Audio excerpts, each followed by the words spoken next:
Hanja.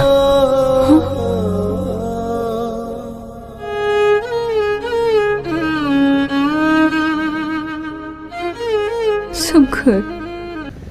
खुलुमबाय लोगोफोर दिनैनिया प्लेना बेलेग आइटेमाबो बेलेग सिस्टेमाबो बेलेग गासैबो बेलेग बेलेग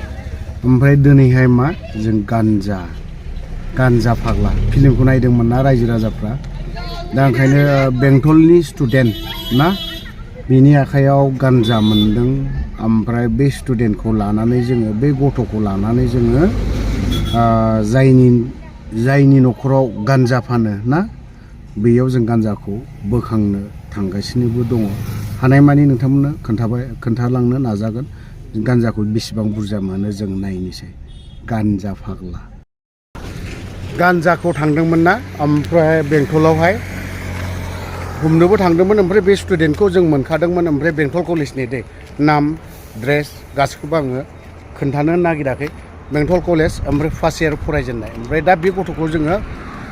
फरायसा आफाद दङ जेला फरायसा आफादनोनो जों गथायनानै होनानै फैबाय ओमफ्राय दा फरायसा आफादनि दैदेनगिरिफोर बिसोरनो लाबाय दा सावरायबाय जों हमहैदोंमोन ओमफ्राय ड्राग्सआबो एसेल' नालाय माखासे केस होनाय लगे लगेनो बे गथ'नि माबाया लाइफआ एसे गुबुन जागोन नालाय जों बिनि फारसे अननोबो ओंखारबाय दासो फार्स्ट इयार फरायफुनाय गथ' जुदि बेखौ जुदि जों केस होनानै होयोब्ला बा हमनानै जुदि जेलफोराव जुदि दैथावहरोबा सोरनि खहा जागोन बा सोरनि खथि जागोन जोंनिनो बा रावनिबो जों बर' फिसासो खथि जागोन ओंखायनो जों बेखौ साननानै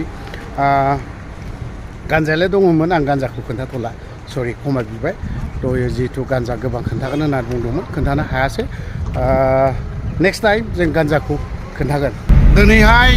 गान्जानि अपारेसन होदोंमोन ओमफ्राय दा सानजाहा फारसेसो रङिया बरपेटायाव दंबोयो जों बाक्सायावहाय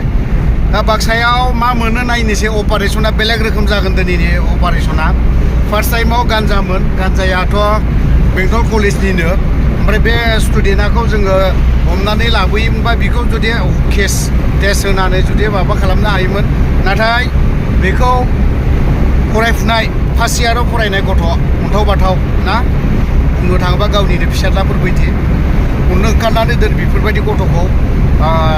कनसिडार होनाय जाबाय आरो फरायसा आफादाबो दिनैहाय बिसोरनि सायाव कनसिडार होनाय जाबाय थ' लोगोफोर दिनै भिडिअखौ बारा गोलाव खालामबाय बेनोल' दिनै गुबुन मोनसे अपारेसन ओंखारनाय जादों जय बर' हारि